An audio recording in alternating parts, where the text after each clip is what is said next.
Alright everyone, welcome to the first episode of one of my favorite games, probably of all time. Fire Emblem the Sacred Stones. I have a lot of nostalgia with this game. I played it a ton growing up. When I was younger and as an adult, I played it a lot as well. I've honestly probably played this game at least, I want to say 12 to 15 times sounds about right. So yeah, I figured it'd be a good game for me to just kind of play through on my computer. I am using an emulator, full disclosure, so if I do any misclicks or anything like that, bear with me. But yeah, I played this game tons and tons and tons growing up and as an adult, and I just figured it's something I'm very familiar with. I feel like it'd be a good game for me to play through. I'm not doing any challenges or anything like that. I'm going to be playing on normal difficulty, as you saw me select. And I will be abusing the Tower of Valny and the Logdu Ruins. Wow, okay.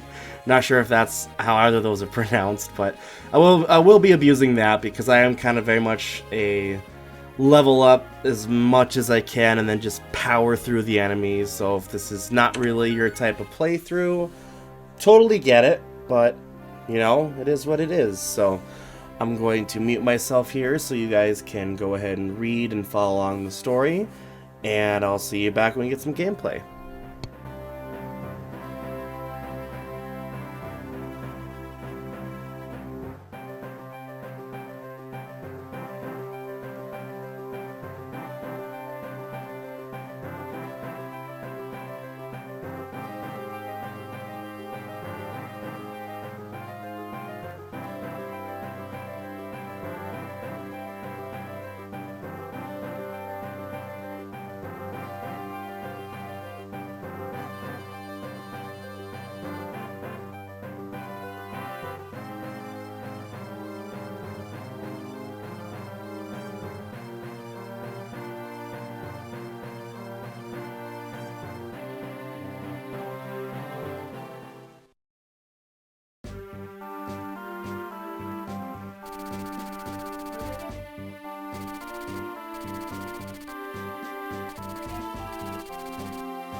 Okay, so right now we're on our first little bit of action. I'm not going to go ahead and recap the story because you obviously read it as we went along.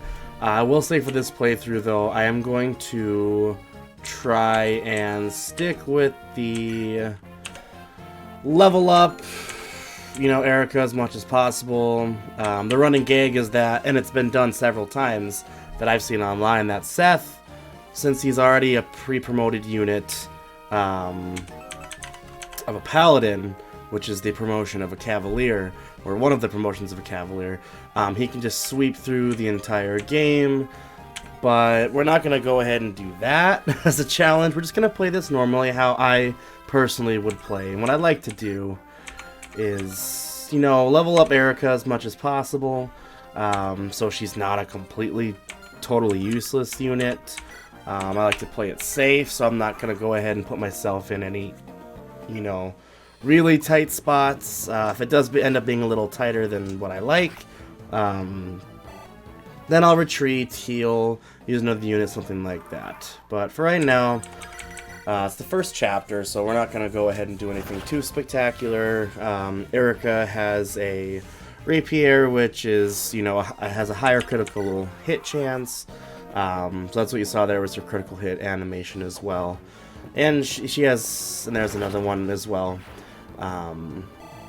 She has a very high avoidance compared to the weight with her speed, the weight of the enemy's iron axes, and all that's left is the boss. So,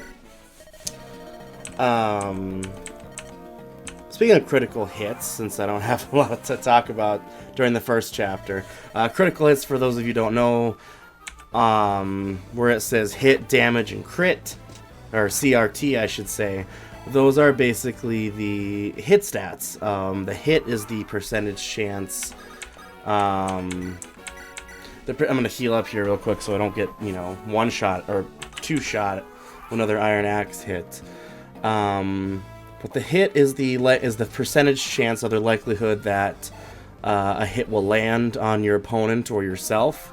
The might, or the damage I should say, is how much damage the attack will do, and the CRT is the crit, which is the critical hit percentage chance. RNG is a big factor in this game. I don't know if you've realized that. Same thing with level ups. Each level up stat has a certain percentage chance of leveling up based on the character and the growth stats. Yeah, that was the first chapter. I figured we'd do the first chapter, probably the second, and then call it an episode. It doesn't really get super exciting until later on in the series, like later on in the game, where the chapters don't end up taking full, 2-3 minutes to complete. But yeah, I'll go ahead and stop talking here while the cutscene plays out, and then move on to chapter 2.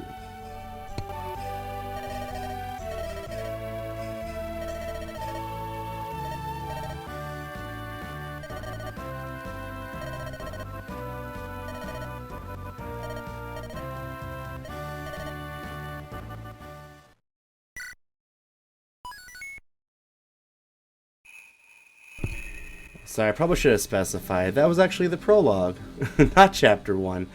Chapter 1 is called Escape. So the prologue, if I was playing on easy mode, would have had a tutorial where, Seth would take out a certain individual, or like it would recommend that, how do I word this? There's predetermined, like with that fight with Seth versus Walter right before we actually started playing the game, where we could control the characters. They had that fight. That was a predetermined battle.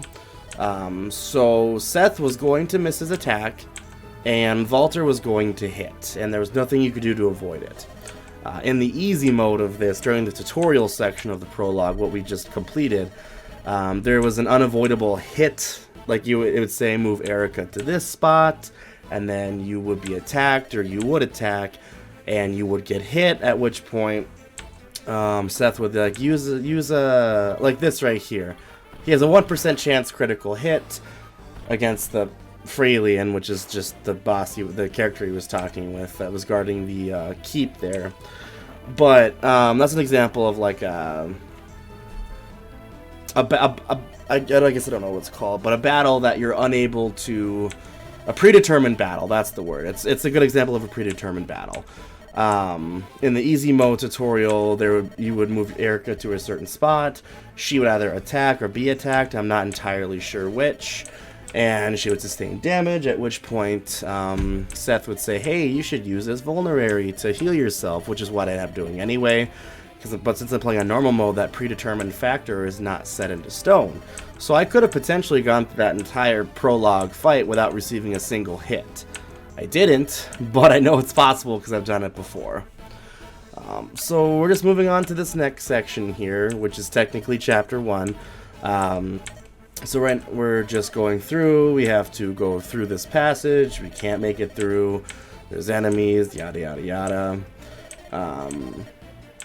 But right now it's Seth and Erica. We're right here. And we're going to go ahead and kill these enemies, move on with our lives, and then we're also going to get a couple new characters that are being attached. I'm not going to spoil it for who, but one we've already seen before, and they don't show up for, I think, the second turn. I believe I'm correct on that. Also, I don't really do this, but if you want random bits of story or lore, just, you know, anything or even game advice, you can feel free to visit these houses, but unless they have a red roof on top of them, they don't give you anything. Like this brown house one says, smart work, the gate provides defense and heals wounds to boot. They must be fierce warriors to have taken the gate, watch yourself. So if you can see my mouse here right on top of the boss, but if you obtain damage and you stand on one of these spots, you gain your health back. I don't know if it's a percentage or if it's like a number. I don't quite know off the top of my head. But they also work down here for the fortresses here as well, the keeps, I believe is what they're called. So this is a good time to test that out. So what we'll do here is after this, unless I'm in a bad position to get... Okay, I'm not, thankfully. Hey, second turn. So here we have Franz, or Franz, I call him Franz, and Mr. Sir Gilliam. So Franz rode ahead, he went to Frelia, he informed them that Seth and Erica were coming. The border Mulan has fallen, which is where we're trying to go and, you know, seize the keep right now. But he brought back Gilliam. So Franz is a cavalier class, which is the I'll just show you. So Franz is the cavalier. Oh, wrong button, sorry. Franz is the cavalier, which is a pre-promoted subclass to the paladin, which is what Seth is. So Seth is technically like a promoted unit above the cavalier. Cavaliers can use swords and lances. This is why Franz has an iron sword, iron lance. Next to him, real quick, I should also say as well, they have a lot of movement. And there we go, yeah. So their aid, they have 16 aid, which is their number of constitution for physical size. But they have lots of speed, decent balanced strength, skill, luck, defense. But resistance is pretty low, but they do have high movement as well. Whereas Gilliam is a knight. So Gilliam is a level 4 knight with 25 health. He has 9 strength, so his strength stat is pretty good. Decent skill, but when it comes to movement is 4 and his speed is 3. It's not very good. Same thing with resistance. It is higher than Franz, but not for too much longer. However, Franz's defense is 6 compared to Gilliam's 9. And then you just look at Seth's stats, and he's a promoted unit. Plus, he can go up to a maximum level of 20. So that's why everyone says the game is easy mode if you just run it through with Seth. And then there's Erica. Her stats are... they're okay. They're not great, but they're okay. But that's what we're going to try and do here. So, I am going to actually wait here with Erica, because this fort, as you see in the lower right corner, provides +2 defense and 20 avoid. So I should have a decent enough time of actually avoiding these hits. Is what I'd like to say. However, RNG gods could be out to get me in this playthrough, and I could get, you know, hit with one of those 22% chance hits. So far RNG god's not doing great. That was not a very good level up at all, especially for Erica's growth stats. Gilliam, though, that was a pretty good dodge for Mr. Gilliam. That was pretty good with 67% chance. Normally Fire Emblem RNG does not work that way. Oh, and I forgot. Yeah, I didn't mean to skip that, but I did forget that there are some units over here, but Seth can take care of those that show up later. So we'll just go ahead. We'll do the steel sword.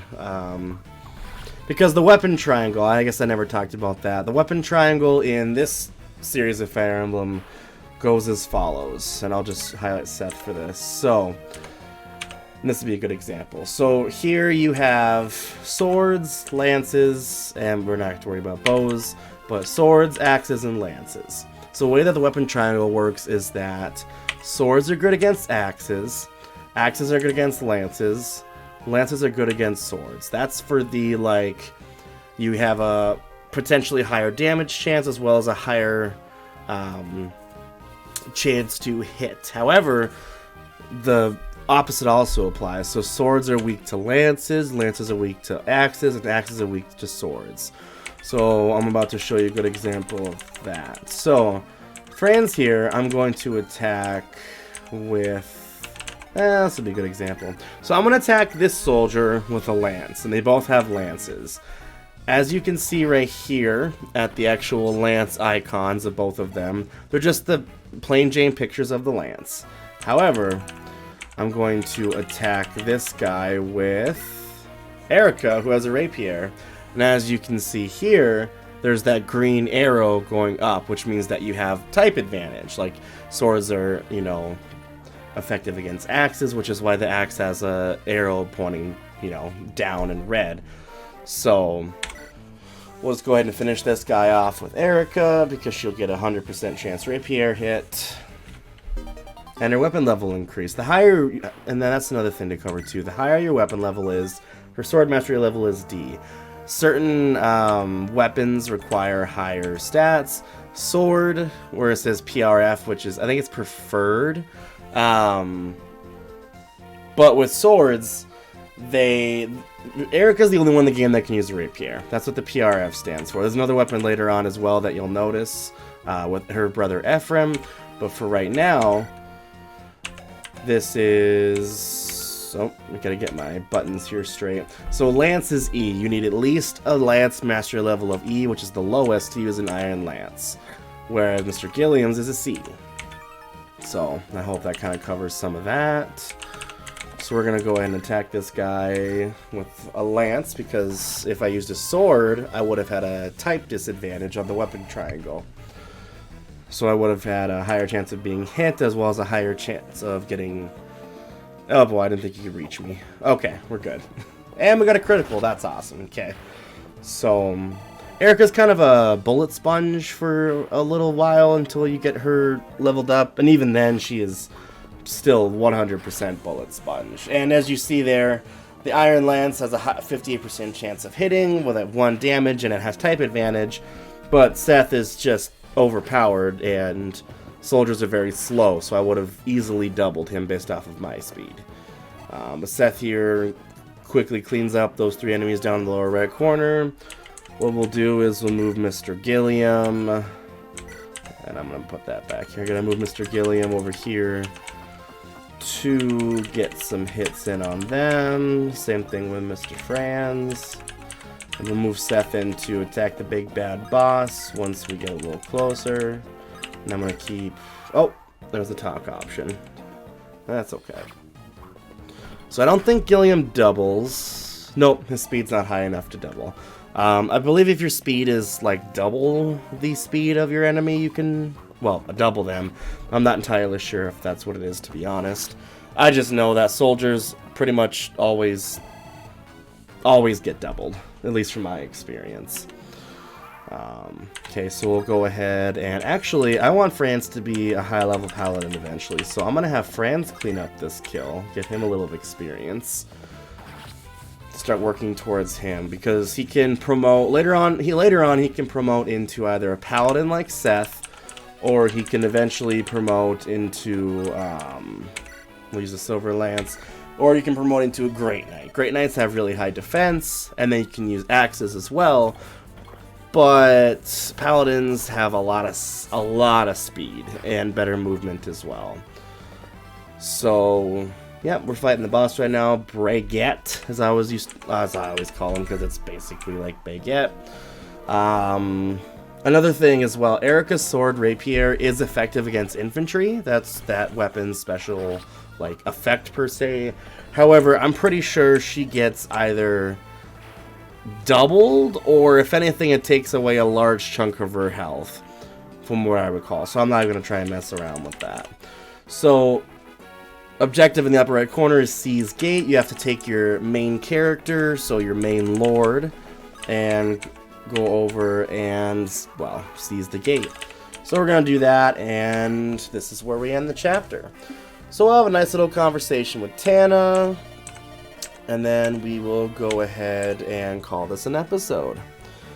Yeah, I'm really excited for this series. Like I said, I've played this game 12 to 15 times in my life. I know this first couple episodes was just a lot of rambling. It was a lot of, you know, me just talking your ear off, but that's just, you know, it's just the way it is. I'm fairly knowledgeable with this game, where the secret shops are at, the extra characters you can get, specific like ways that I prefer to play based on different levels of the game, such as like, oh, should I promote this unit at level 10, level 20, you know, like what's coming at the next chapter. So it's not really a terribly big surprise to me. Like with that last chapter as well, I did briefly forget, because it's been about 2 years since I last played this game, but I did remember that we got Franz and Gilliam after the second turn. I did forget about those 3 enemies in the lower right corner. I thought some enemies came up, but I couldn't quite remember where or when or how many. But we have Seth, who is OP, you know, fantastic character in this game, at least for the beginning parts. Once I level up certain characters, do certain promotions,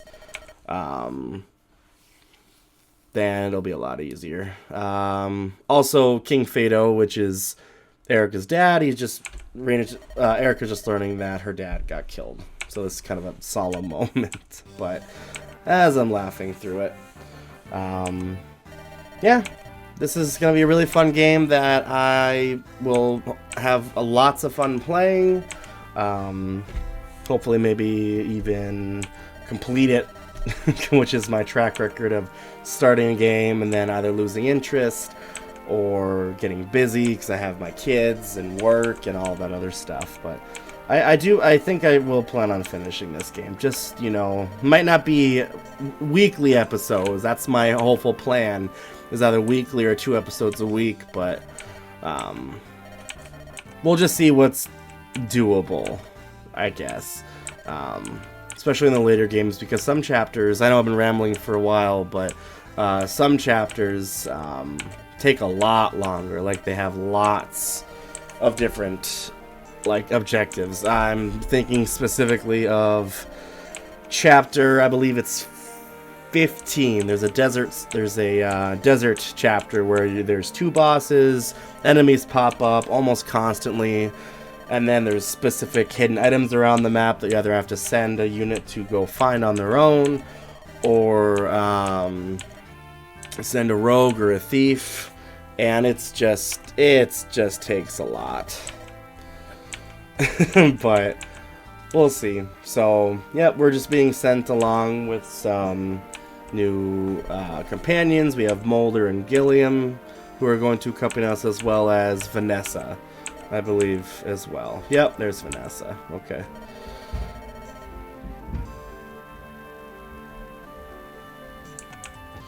So we'll just go ahead and finish up this cutscene real quick, and then we will call it. So, yep. The King Hayden over here is being a real OG and giving us supplies. He's having a supply convoy ready for us, which is fantastic. Yeah, we got 5,000 gold, so we can buy whatever we want. That's essentially the supply convoy. Yeah, okay, that was episode 1. We'll move on to episode 2 here. What I like about Fire Emblem as well is that it doesn't go straight into the chapters. There is an overworld map, so you can look back at where you've been, and if there's any shops, like you can click on any location and manage items. So you can either go to your supply and give them something if you have it, or you can give the supply something. We have nothing in our supply right now. Castle Freya doesn't have any shops, but this next place coming up, Ide, will have a shop, I believe, that we can access. So in the next episode, we'll go ahead and explore that and work on the next chapter. All right, thank you all for joining me, and I'll see you in the next episode.